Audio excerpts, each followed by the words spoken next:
killer typhoon Ketsana roared into Vietnam today, once again showing its deadly strength. Breakneck winds and driving rain swallowed at least 24 lives.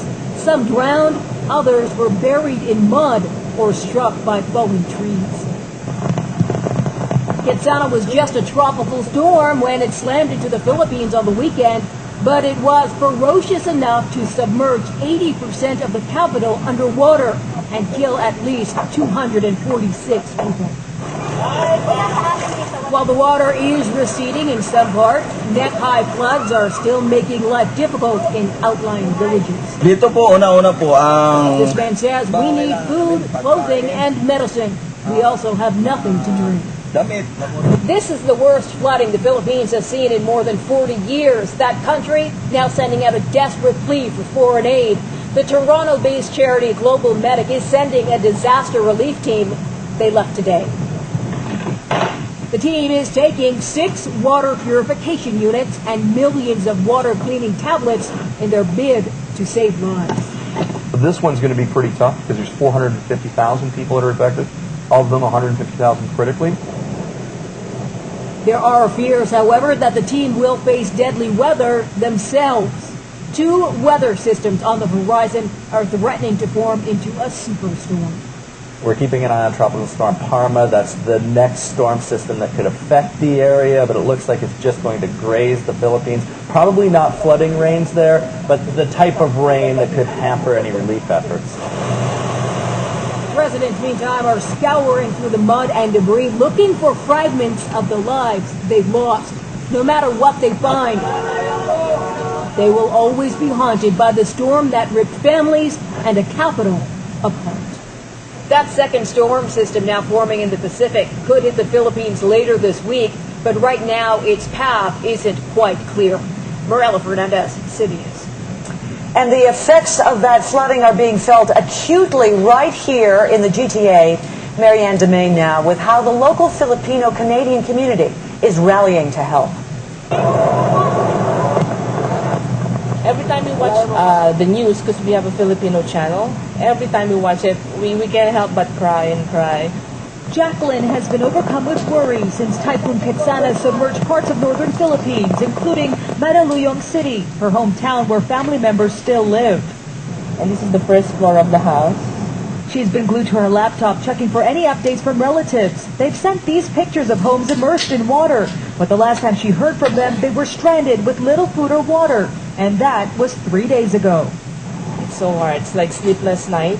It's like you're eating your food and you can't even swallow it because you're thinking, what are they eating and what are they drinking right now? For many Filipino Canadians, their cell phones the only lifeline to reach victims back home.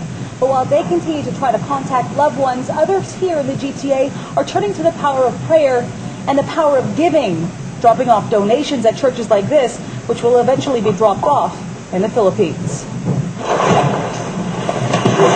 What kinds of things are needed for donations? Number 1 is food, of course. Number 2 would be linens, of course, water. It's generosity people like Macy Bautista is relying on. Her home in Marikina City is completely submerged in floodwater. She was worried until she finally got a text message from the Philippines. Okay naman kami, mailing. Telling her everyone was okay. Would you say it's a miracle that they were able to make it out safely? Yes. As for Jacqueline, she's worried about the aftermath of the storm. I just pray at night that hoping that everything's going to be back to normal again. To find out how you can make a donation, just go to our website, citynews.ca, and click on the list.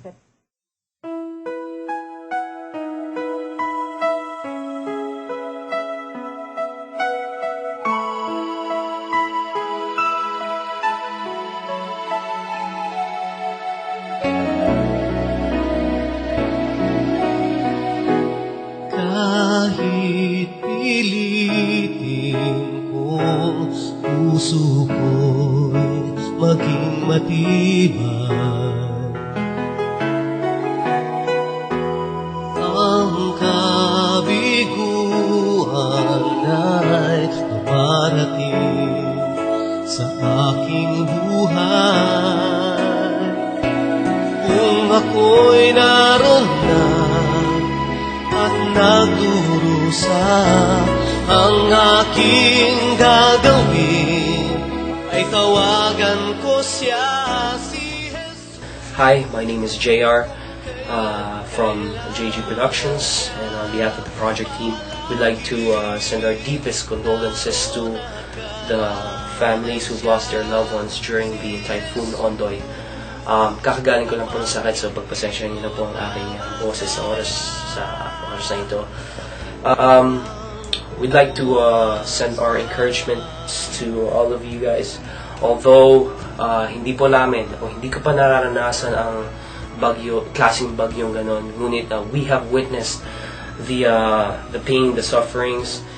I know during those times that you've been alone at night, witnessing whatever is happening around you, the flood, the rain, the devastation. I know you've called upon the Lord.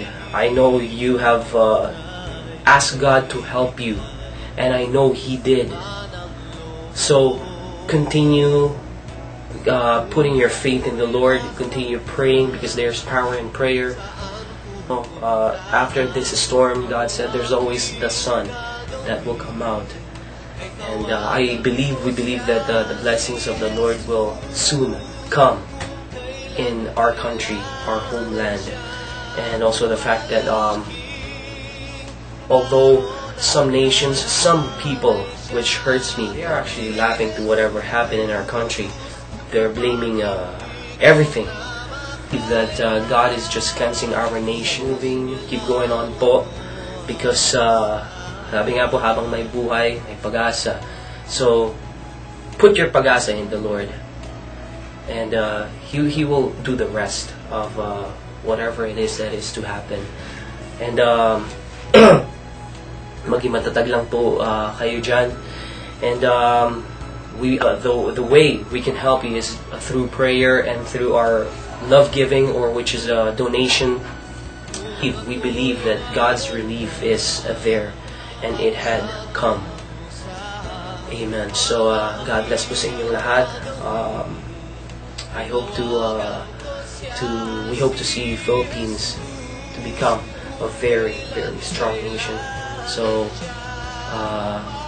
keep going on, keep putting our faith in the Lord.